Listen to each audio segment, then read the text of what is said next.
مولاي صل وسلم دائما أبدا على حبيبك خير الخلق كلهم.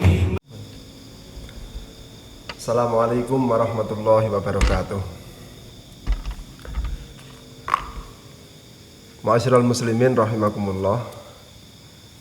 Teman-teman, sahabat-sahabat yang masih setia untuk meneruskan pengajian dengan media-media yang ada karena situasi seperti ini.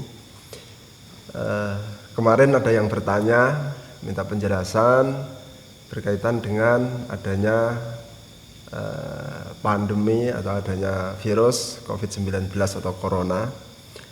Bagaimanakah seharusnya bersikap untuk menyikapi situasi atau keadaan seperti ini. Saya kira ini patut untuk dibahas. Ya, sebabnya di luaran sana itu ya memang berbagai macam pendapat. Ya ada yang pokoknya mati urip urusannya pangeran. Biasa tahu ungkapan seperti itu loh. Semati urip terus pangeran gak usah wedi, pengen sholat jamaah. Ada yang seperti itu. Ada pula yang yo ojo wis pokoknya ning omah, wis pokoke ora usah melu kegiatan ngene-ngene. Dari sekian banyak pendapat itu, namanya telinga kita itu kan mendengarkan lebih jauh dari ukuran meter. Jadi kadang kita itu sering mendengarkan banyak hal meskipun kita ada di rumah. Saya kira hal ini perlu untuk disikapi dengan dalam tanda kutip bijak istilahnya. Kita sikapi dengan bijak. Artinya begini, sikap berkaitan dengan adanya virus corona ini menurut saya dalam perspektif Islam lebih baiknya kalau kita tarik kepada dasar akidah kita, ahli sunnah wal jamaah. Kenapa kita perlu tarik ke sana? Karena kita tahu dulu itu ada, bahkan sekarang juga masih ada satu pemahaman atau satu akidah istilahnya, Jabariyah, ada juga Qadariyah misalnya. Ada satu pemahaman bahwa segala sesuatunya itu ya mutlak urusannya Allah, manusia itu tidak ada efeknya. Berkaitan dengan corona ya misalnya mau di rumah kalau memang waktunya kena corona ya kita kena, mau di luar kalau memang saatnya tidak kena ya kita tidak kena. Pokoknya terserah Allah mutlak. Menafikan usaha manusia. Nah, Jabariyah. Ada juga pemahaman bahwa segala sesuatunya tergantung manusianya. Kalau manusianya memang sembrono ya pasti kena. Kalau hati-hati juga pasti tidak kena. Lah, manhaj atau akidah Ahlussunnah wal Jamaah itu tidak seperti itu cara memahami sebuah perkara. Bahwa pada akhirnya semua keputusan itu di tangan Allah, betul. Sesuai dengan kodrat iradatnya Allah, betul. Tetapi manusia sendiri diwajibkan untuk berusaha dulu, hati-hati dulu, menjaga, memakai protokol kesehatan dulu, keselamatan dulu. Kalau sudah seperti itu kemudian kok masih kena corona, ya wallahu a'lam. Artinya gini, Rasulullah kan mengajarkan pada suatu ketika ada tamu yang sowan menghadap Rasulullah, naik kendaraan, disebutkan di situ onta misalnya. Kemudian ketika ditanya Rasulullah, ontanya itu sudah ditali atau belum, kata si tamu, ya terserah Allah, nanti kalau memang onta itu hilang ya saya tali juga hilang, kalau onta itu jatahnya tidak hilang ya tidak tak tali juga tidak hilang. Jadi saya pasrahkan sama Allah ini. Tapi kata Rasulullah, tali dulu ditambatkan dulu, habis itu baru pasrah kepada ketentuannya Allah. Ini tentu sebuah pendidikan, sebuah edukasi dari baginda Rasul untuk kita, bahwa segala sesuatunya hak kita sebagai manusia, atau kewajiban kita sebagai manusia, itu ya memang harus berusaha. Allah tentu mempunyai ketentuan sendiri. Itu urusan Allah, bukan urusan kita. Nah, urusan kita ya sebagaimana fitrahnya manusia, kita berusaha. Maka saya kira bijak ketika di situasi seperti ini kita tetap berhati-hati menggunakan protokol kesehatan atau keselamatan yang sudah disampaikan oleh para pakarnya. Toh kita semua juga sadar, kita bukan dokter, bukan ahli virus. Kita juga tidak punya alat yang bisa mendeteksi virus itu. Jadi kita tidak pernah tahu virus itu sudah ada di sekitar kita atau bahkan sudah dalam diri kita atau belum, kita tidak pernah tahu. Apalagi menurut penjelasan para ahlinya itu bisa sampai berhari-hari orang itu sudah terkena virus, baru nanti tampak tanda-tanda atau ciri-cirinya. Nah, ini kan tentu di luar kemampuan kita pada umumnya sebagai manusia biasa yang tidak memahami urusan itu. Ya udah, kita percaya kepada ahlinya saja. Nasihatnya apa, himbauannya apa, kita ikuti sebagai bentuk dari upaya kita menjaga keselamatan. Nah, andai kata kita mau membahas yang berkaitan dengan masalah ibadah, mau sholat berjamaah misalnya, atau Jumatan yang kemarin rame dibahas ini, Jumatan boleh, tidak boleh, dan seterusnya itu. Atau yang hari-hari ini sering ditanyakan teman-teman, ini nanti terawihnya bagaimana? Terawih atau enggak? Ada tadarus apa enggak, dan seterusnya. Kalau menurut saya pribadi berkaitan dengan hal ini, kita berkaitan dengan bulan Ramadan, kita tetap berupaya semaksimal mungkin bisa qiyamul Ramadan. Kita bisa memakmurkan bulan Ramadan, tetapi ingat jangan melalaikan protokol kesehatan dan keselamatan. Itu penting.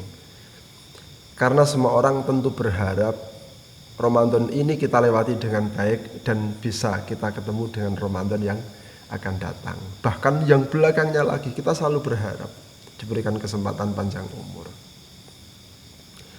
Mohon maaf untuk teman-teman yang mungkin selama ini terlalu berani atau bahasa saya terlalu nekat tanpa memperhitungkan aspek-aspek protokol kesehatan keselamatan yang disampaikan para ahlinya itu.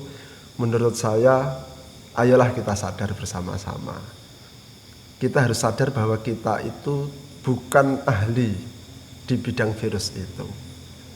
Masa enggak percaya sama yang ahlinya? Kita bukan orang yang hebat di bidang itu. Masa mau mengambil kesimpulan dan mengambil keputusan dengan kebodohan kita? Tentu ironi istilahnya. Jangan seperti itu. Kita tetap percaya. Tidak usah kita mengembangkan pemikiran yang sifatnya berburuk sangka atau curiga berlebihan. Wah, ini memang kerjaannya orang-orang yang ingin menghancurkan umat Islam dan sebagainya. Tidak usah seperti itu. Pada kenyataannya hari ini Muslim maupun non-Muslim semuanya punya potensi terjangkit virus corona.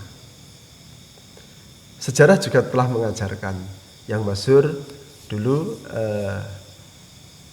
Amirul Mukminin Khalifah Umar bin Khattab, yang semestinya beliau ingin datang ke suatu daerah, suatu wilayah, di sana ada virus, kemudian beliau kembali. Kesimpulannya lari atau meninggalkan satu takdir menuju takdir Allah yang lain. Toh kita selama ini kan sudah saling paham, tahu, dan merasakan sepanjang kehidupan kita ini belum pernah kita dilarang Jumatan, belum pernah kita dilarang jamaah, belum pernah kita dilarang pengajian. Ini terjadi dalam tanda kutip himbauan, larangan-larangan itu dalam tanda kutip Karena memang suatu hal, suatu sebab yang jelas, yang nyata, bahwa virus ini memang benar-benar mempunyai daya rusak atau daya sakit, daya tular yang luar biasa. Sekali lagi saya himbau, mari kita bersikap bijak. Kembalikan ke kaidah akidah Ahlussunnah wal Jamaah, usaha baru tawakal. Berkaitan dengan keselamatan kesehatan, berarti kita berupaya menjaga itu. Kalau memang masih di daerah-daerah yang belum masuk zona merah, daerah-daerah yang masih cukup aman, kalaupun mau tetap melaksanakan sholat berjamaah, tetap pakai protokol kesehatannya. Nah ini ada apa itu istilahnya,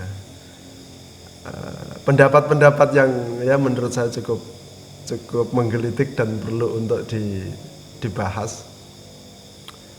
Ada seorang teman tuh bertanya, loh Mas, sholat itu kan harus lurus dan rapat barisannya, ini kok malah dilarang ini, berarti sholat kita itu mari tidak sempurna gitu. Bukan begitu cara memahami syariat Islam. Nah, jadi tentu sholat yang terbaik adalah rapat dan lurus barisannya. Tetapi hukum itu ada ilat di sana, gitu. Tentu yang dimaksud seperti itu adalah dalam kondisi ikhtiar atau dalam kondisi kita tidak ada permasalahan. Nah, ketika ada permasalahan tentu berbeda. Tentu kajiannya berbeda. Jangan terus dipukul rata bahwa hukum itu kaku, mati, begitu A ya A terus enggak. Hukum bisa berubah, bisa berganti dengan ilat yang datang. Kalau belajar apa itu istilahnya kaidah fikih itu kan hukum itu kan berjalan beriringan dengan ilatnya. Nah, tentu sekarang ada anjuran seperti itu pasti ada sebab musababnya. Di antaranya tadi adanya virus corona yang berpotensi atau mempunyai potensi untuk menular kepada siapapun. Mau itu orang ahli ibadah ataupun enggak ahli ibadah, mau muslim atau enggak muslim, semuanya. Karena wabah ya memang seperti itu kerjanya. Tapi juga jangan takut berlebihan. Jangan pernah takut berlebihan. Karena pandemi istilahnya, virus yang mematikan seperti ini, kalau orang dulu bahasanya niku kan paon misalnya, atau pagebluk istilahnya. Itu sudah berkali-kali berulang-ulang terjadi di dunia ini. Bukan hanya sekali ini. Yakin dengan kemurahan Allah, kita akan tetap baik-baik saja. Asal dengan hati-hati menjaga diri dan tetap bertawakal, sungguh-sungguh meminta kepada Allah untuk keselamatan kita beserta seluruh umat manusia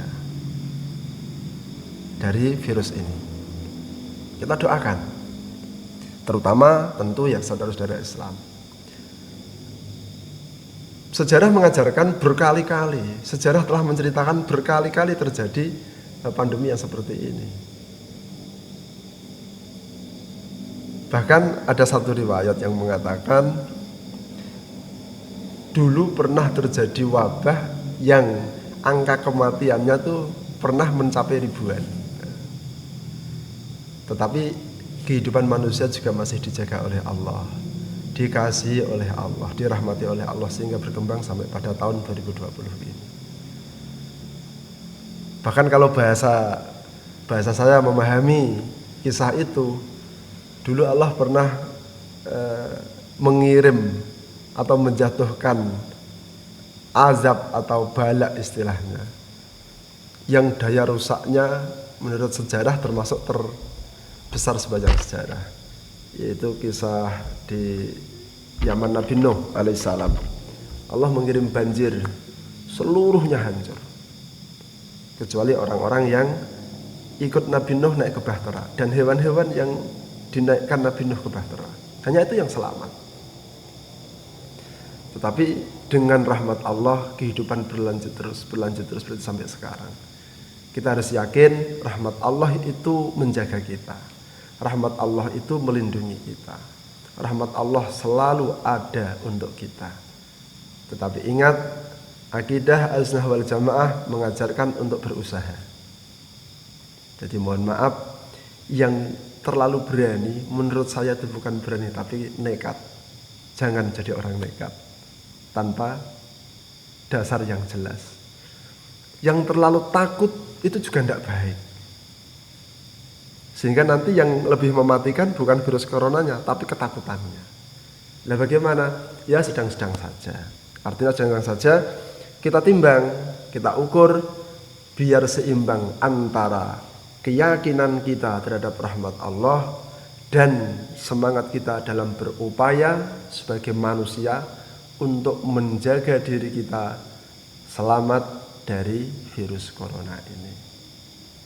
Dari itu saya sampaikan lewat kesempatan ini, terutama untuk teman-teman yang biasa ikut pengajian, tetap memakmurkan Ramadan. Siangnya pastikan kita tetap berpuasa. Malamnya kita pastikan bisa tetap qiyamul Ramadan. Tetap ada tarawih, tetap ada tadarus. Tentu masalah berjamaah secara besar-besaran menjadi satu tempat sebagaimana tahun-tahun yang lalu, tentu itu memerlukan kajian ulang. Kalau memang potensinya lebih berbahaya, lebih baik dihindari dulu. Toh tarawih itu juga tidak harus seperti itu. Tarawih tidak harus seperti itu. Ya, tentu kita berharap tarawih ini bukan tarawih terakhir. Tarawih tahun ini bukan tarawih terakhir kita. Tarawih kita semoga berlanjut di tahun depannya dan seterusnya. Jaga diri, jaga keturunan kita, keluarga kita, zuriyah keturunan kita, anak cucu kita.